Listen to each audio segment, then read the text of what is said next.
Okay ತಮೇಶ್ ಗೌಡ್ರೆ, ಈಗ ನೀವು ಇವರು ಕಾಂಗ್ರೆಸ್ ನಾಯಕರಲ್ಲ ಅಂತ ಹೇಳ್ತಾರಲ್ಲ, ಇವರು ರೈತರು, ರೈತರು ಬೆಳೆದಿದ್ದೀವಿ, ರೈತರು ಬಾಳಂಗಿಲ್ವಾ, ರೈತರು ಬೆಳೆಯಂಗಿಲ್ವಾ ಅಂತ ನೋಡಿ. ಒಂದು ಸ್ಪಷ್ಟವಾಗಿ ಅರ್ಥ ಆಗುತ್ತೆ, ಇದು ಬಂಟ್ಕೋಡಿಹಳ್ಳಿ ಪಂಚಾಯಿತಿಯಲ್ಲಿ ನಿರಂತರವಾಗಿ ಸರ್ಕಾರಿ ಜಮೀನನ್ನ ಒತ್ತುವರಿ ಮಾಡ್ಕೊಳ್ತಕ್ಕಂಥ ದಂಧೆಯನ್ನ ಕಾಂಗ್ರೆಸ್ ಮುಖಂಡರು ನಿರಂತರವಾಗಿ ಮಾಡ್ತಾ ಇದ್ದಾರೆ.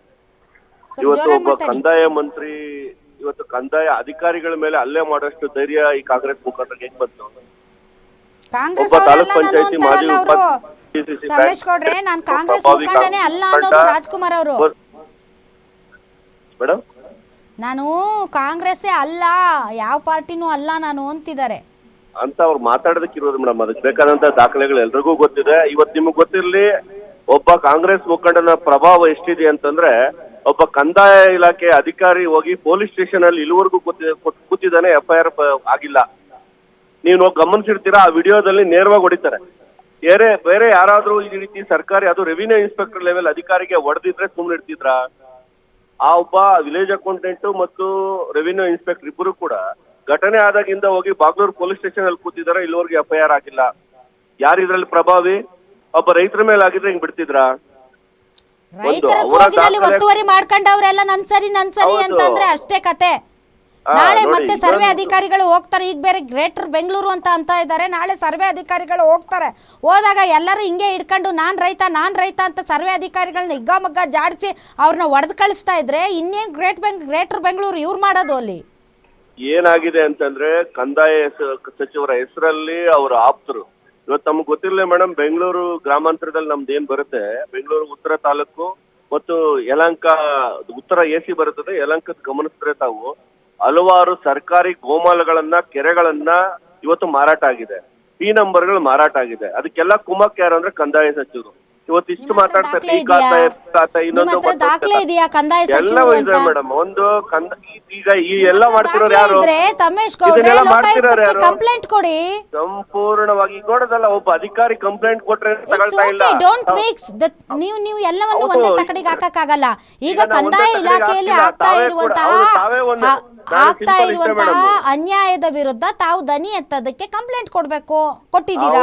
ಈಗ ಧ್ವನಿ ಎತ್ತಕ್ಕೆ ನಾವು ಹೊರಗಡೆ ಅವರು ಕಂದಾಯ ಅಧಿಕಾರಿಗಳೇ ಹೋಗಿ ಕಂಪ್ಲೇಂಟ್ ಕೊಟ್ಟರು ಕೂಡ FIR ಮಾಡ್ತಾ ಇಲ್ಲ ಅಂತಂದ್ರೆ ಯಾವ ರೀತಿ ಪ್ರಭಾವ ನಡೀತದೆ? ಅದು ವೆರಿ ಸ್ಟ್ರೇಂಜ್ ಆಕ್ಚುಲಿ. ಒಡ್ಸ್ಕೊಂಡಿರುವಂತಹ ಅಧಿಕಾರಿಗಳು ಹೋಗಿ ಬಾಗ್ಲೂರು ಸ್ಟೇಷನ್ ನಲ್ಲಿ FIR ಮಾಡಿಸೋದಕ್ಕೆ, ಕಂಪ್ಲೇಂಟ್ ಕೊಡೋದಕ್ಕೆ ಕೂತ್ರು. ಬಾಗ್ಲೂರು ಪೊಲೀಸರು ಇನ್ನೂ ಕಂಪ್ಲೇಂಟ್ ತಗೊಂಡಿಲ್ಲ ಅಂದ್ರೆ ನನಗಂತೂ ಆಶ್ಚರ್ಯ ಆಗುತ್ತಪ್ಪ.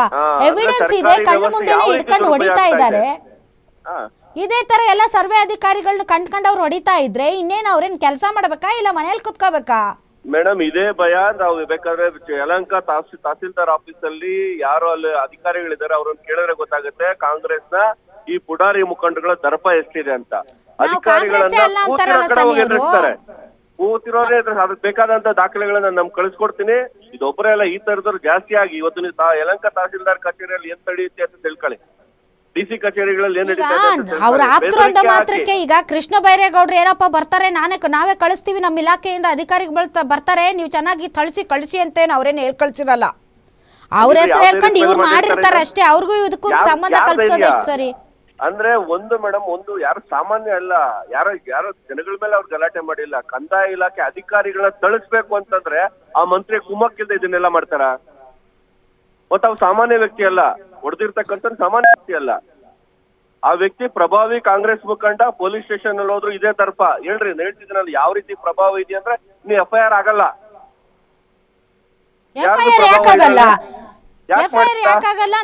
ನಾನ್ ಕೇಳ್ತೀನಿ, ಪೊಲೀಸ್ ಅಧಿಕಾರಿಗಳಿಗೆ ಇಷ್ಟು ಸಾಲದ ಸರ್ಕಾರಿ ಅಧಿಕಾರಿಗಳ ಮೇಲೆ ಈ ತರದ ದರ್ಪ ದೌಲತ್ತು? ಇವತ್ತು ಸರ್ವೆ ಮಾಡಕ್ ಹೋಗಿದ್ದ, ಇಲ್ಲ ಬುಲ್ಡೋಸರ್ ತಗೊಂಡು ಎಲ್ಲ ಮಟೇಶ್ ಮಾಡಕ್ ಹೋಗಿದ್ರ? ಇವರು ಸರ್ವೆ ಮಾಡಕ್ ಹೋದಂತವ್ರ ಮೇಲೆ ಈ ರೀತಿ ಅಲ್ಲೇ ಆಗಿದೆ. ಇನ್ನು ಬುಲ್ಡೋಸರ್ ಬಂದಿದ್ರು ಅಂತ ಹೇಳ್ತಾ ಇದಾರೆ ಅವರು. ನಿರಂತರವಾಗಿ ಹೇಳ್ತಾ ಇದ್ದೀನಿ ನೋಡಿ, ಯಾವ ಬೆಳೆ ನಾಚಿ ಕಲ್ಲೇನು ಹೋಗಿಲ್ಲ. ಇದೊಂದೇ ಪ್ರಕರಣ ಅಲ್ಲ, ತಮಗೆ ಮತ್ತಷ್ಟು ಪ್ರಕರಣಗಳನ್ನ ತಮ್ಗೆ ಕೊಡ್ತೇನೆ. ಗ್ರಾಮಾಂತರದಲ್ಲಿ ನಮ್ಮ ಜಾಲ ಹೋಬಳಿಯಲ್ಲಿ ಆಗಿರ್ತಕ್ಕಂಥ ಒತ್ತುವರಿಗಳೆಷ್ಟು? ಇವತ್ತು ಇಡೀ ರಾಜ್ಯದ್ದು ಮಾತಾಡ್ತಾರಲ್ಲ ಕಂದಾಯ ಮಂತ್ರಿಗಳು. ಅವ್ರದೇ ವಿಧಾನಸಭಾ ಕ್ಷೇತ್ರದಲ್ಲಿ ಜಾಲ ಹೋಬಳಿಯಲ್ಲಿ ಸರ್ಕಾರಿ ಭೂಮಿ ಎಷ್ಟು ಒತ್ತುವರಿ ಆಗಿದೆ, ಎಷ್ಟು ಗೋಮಾಳಗಳ ವ್ಯಾಪಾರ ಆಗಿದೆ, ಎಷ್ಟು P ನಂಬರ್ಗಳು ರಿಜಿಸ್ಟರ್ ಆಗಿದೆ, ಆ ಗಮನಕ್ಕೆ ಅವ್ರಿಗೆ ಇರ್ಬೇಕಲ್ಲ. ಇಡೀ ರಾಜ್ಯದ ಮಾತಾಡುವಂತ ಕೃಷ್ಣ ಬೈರೇಗೌಡರಿಗೆ ಅವ್ರದೇ ವಿಧಾನಸಭಾ ಕ್ಷೇತ್ರದಲ್ಲಿ ಇವ್ರು ಹೇಳ್ತಿದ್ರು ಯಾವ್ದೋ ಸಣ್ಣ ಸ್ವಲ್ಪ ಜಾಗ ಅಂತ. ಹಂಗಿದ್ರೆ ಎಷ್ಟು ಇಲ್ಲಿವರೆಗೂ ಒತ್ತುವರಿ ಆಗಿದೆ, ಅದನ್ನ ತೆರವುಗೊಳಿಸಬೇಕಾದಂತ ಜವಾಬ್ದಾರಿ ಯಾರ್ದು? ಒಂದ್ ನಿಮಿಷ ತಮ್ಮೇಶ್ ಗೌಡ್ರೆ ಇವತ್ತು ಅಲ್ಲಿ ಸರ್ವೆ ಅಧಿಕಾರಿಗಳು ಹೋಗಿರೋದು ಕಂದಾಯ ಇಲಾಖೆಯ ಇನ್ಸ್ಟ್ರಕ್ಷನ್ಸ್ ಮೇರೆಗೇನೆ. ನೀವು ಹಂಗೆ ಹೇಳಕ್ ಆಗೋದಿಲ್ಲ. ಜಾಲ ಹೋಬಳಿ ಮೈಲ್ನಹಳ್ಳಿ ಗ್ರಾಮದ ಸರ್ವೆ ನಂಬರ್ 94ರ ಗೋಮಾಳ ಭೂಮಿ ಸೇರಿದಂತೆ ಅಲ್ಲಿ ಸುತ್ತಮುತ್ತ ಒತ್ತುವರಿ ಆಗಿರುವಂತ ಭೂಮಿಯನ್ನ ತೆರವು ಮಾಡೋದಕ್ಕೆ ಅಂತ ರೆವಿನ್ಯೂ ಇನ್ಸ್ಪೆಕ್ಟರ್ ಹೋಗಿರೋದು ಡಿಸಿ ಆದೇಶದ ಮೇರೆಗೆ. ಡಿಸಿ ಆದೇಶ ಅಂದ್ರೆ ಅದೇ ಕಂದಾಯ ಇಲಾಖೆಯ ಆದೇಶದ ಮೇರೆಗೆ. ಒಂದ್ ನಿಮಿಷ ಕೇಳಿಸ್ಕೊಳ್ಳಿ ನೀವು. ತಮ್ಮೇಶ್ ಗೌಡ್ರೆ ಕೇಳಿಸ್ಕೊತೀರಾ? ಹೌದು ಮೇಡಮ್, ಕೇಳಿಸ್ಕೊಳ್ಳಿ. ಹೇಳಿ ಮೇಡಮ್. ಇವತ್ತು ರೆವಿನ್ಯೂ ಅಧಿಕಾರಿಗಳು ಹೋಗಿದ್ದಾರೆ ಅಂದ್ರೆ ಸುಮ್ಮನೆ ಏನು ರಾತ್ರಿ ಕನ್ಸು ಬಿದ್ದು ಬೆಳಗ್ಗೆ ಎದ್ದು ಹೋಗಿರಲ್ಲ ಅವರು. ಡಿಸಿ ಆದೇಶ ಇದೆ. ನೀವು ಹೇಳ್ತಾ ಇರುವಂತ ಜಾಲ ಹೋಬಳಿ ಮೈಲ್ನಹಳ್ಳಿ ಗ್ರಾಮದ ಹಲವಾರು ಸರ್ವೆ ನಂಬರ್ಗಳಲ್ಲಿ ಗೋಮಾಳ ಭೂಮಿ ಸೇರಿದಂತೆ ಇತರೆ ಕೆರೆ ಒತ್ತುವರಿ ಆಗಿದೆ ಅನ್ನೋ ಕಾರಣಕ್ಕೆ ಸರ್ವೆ ಮಾಡಿ ಅಂತ ಕಂದಾಯ ಇಲಾಖೆನೇ ಕಳುಹಿಸಿರುವಂತದ್ದು. ಹಿಂಗಾಗಿ ಕಂದಾಯ ಇಲಾಖೆ ನಿಷ್ಕ್ರಿಯ ಆಗಿದೆ ಅಂತ ಹೇಳೋದಕ್ಕೆ ನಾನಿಲ್ಲಿ ಕೂತಿಲ್ಲ. ಬಟ್ ಹೋದಂತ ಅಧಿಕಾರಿಗಳ ಮೇಲೆ ಹಲ್ಲೆ ಮಾಡಿರೋದು ಸರಿ ಅಲ್ಲ. ಹಲ್ಲೆ ಮಾಡಿರುವಂತ ವ್ಯಕ್ತಿ ಸಾಮಾನ್ಯ ವ್ಯಕ್ತಿ ಅಲ್ಲ. ಹಲ್ಲೆ ಮಾಡಿರುವಂತ ವ್ಯಕ್ತಿ ಒಬ್ಬ BDCC ಬ್ಯಾಂಕ್ನ ನಿರ್ದೇಶಕರು ಮತ್ತು ಕಾಂಗ್ರೆಸ್ನ ನಾಯಕರು ಹಾಗೂ ಅತ್ಯಾಪ್ತರು ಕೃಷ್ಣ ಬೈರೇಗೌಡರಿಗೆ ಅಂತ ಹೇಳ್ತಾ ಇದ್ದಾರೆ. ಇವಾಗ ಕೃಷ್ಣ ಬೈರೇಗೌಡರು ತಮ್ಮ ಸ್ಟ್ಯಾಂಡ್ ಅನ್ನ ಕ್ಲಿಯರ್ ಮಾಡಬೇಕು. ನೀವು ನಿಮ್ಮ ಇಲಾಖೆಯ ಅಧಿಕಾರಿಗಳ ಪರ ನಿಂತ್ಕೊಳ್ತಿರೋ ಅಥವಾ ತಮ್ಮ ಅತ್ಯಾಪ್ತರು ಅಂತ ಹೇಳ್ಕೊಂಡು ಹಲ್ಲೆಗೆ ಮುಂದಾಗಿದ್ದಾರಲ್ಲ ಅವರ ಪರ ನಿಂತ್ಕೋತಿರೋ? ಈ ಕೃಷ್ಣ ಬೈರೇಗೌಡರು ಇದಕ್ಕೆ ಕ್ಲಾರಿಟಿ ಕೊಡಬೇಕು. ನಿಮ್ಮ ಇಲಾಖೆಯ ಅಧಿಕಾರಿಗಳ ಪರ ನೀವು ನಿಂತ್ಕೋತೀರಾ ಕೃಷ್ಣ ಬೈರೇಗೌಡ್ರೆ? FIR ಹಾಕ್ತಿಲ್ಲ. ಹೊಡೆಸ್ಕೊಂಡಿರುವಂಥ ಸರ್ಕಾರಿ ಅಧಿಕಾರಿಗಳು ಹೋಗಿ ಬಾಗ್ಲೂರು ಸ್ಟೇಷನಲ್ಲಿ ಕುತ್ಕೊಂಡು ನೀವು ಕಂಪ್ಲೇಂಟ್ ತಗೊಳ್ಳಿ ಅಂತಂದ್ರೆ ಕಂಪ್ಲೇಂಟ್ ತಗೊಳ್ತಾ ಇಲ್ಲ ಅನ್ನುವಂತಹ ಆರೋಪ ಬರ್ತಾ ಇದೆ. ಇದು ನಿಜ ಆಗಿದ್ರೆ ನೀವೇ ಮುಂದೆ ನಿಂತು ಫೋನ್ ಮಾಡಿ ಬಾಗ್ಲೂರು ಸ್ಟೇಷನ್ಗೆ ನನ್ನ ಅಧಿಕಾರಿಗಳ ವಿರುದ್ಧ ಹಲ್ಲೆ ಆಗಿದೆ, ದಯವಿಟ್ಟು ಕಂಪ್ಲೇಂಟ್ ತಗೊಳ್ಳಿ ಅಂತ ನೀವೇ ಇನ್ಸ್ಟ್ರಕ್ಷನ್ ಕೊಟ್ಟು FIR ಮಾಡಿಸ್ಬೇಕು. ಇಲ್ಲಪ್ಪ ಇದು ನೂಕಾಟ ತಳ್ಳಾಟ, ರೈತರು ಅದು ಇದು ಅಂತ ಸಬೂಬ್ ಕೊಟ್ಟಿದಾರಲ್ಲ ರಾಜ್ಕುಮಾರ್ ಅವರು, ಅವ್ರನ್ನ ಪ್ರೊಟೆಕ್ಟ್ ಮಾಡಬೇಕು ಅಂತಂದ್ರೆ ಈ ವಿಚಾರದಲ್ಲಿ ಯಾವುದೇ ಕಂಪ್ಲೇಂಟ್ ಆಗಲ್ಲ.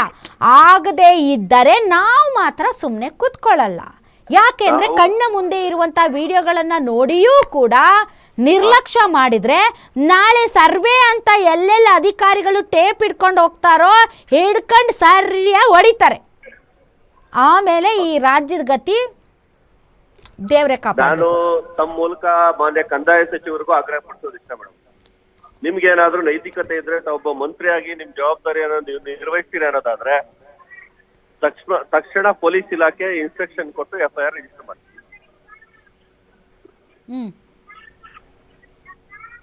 ಹಲೋ, ಹೇಳಿ ಕೇಳ್ತಿದೆ ಮೇಡಮ್.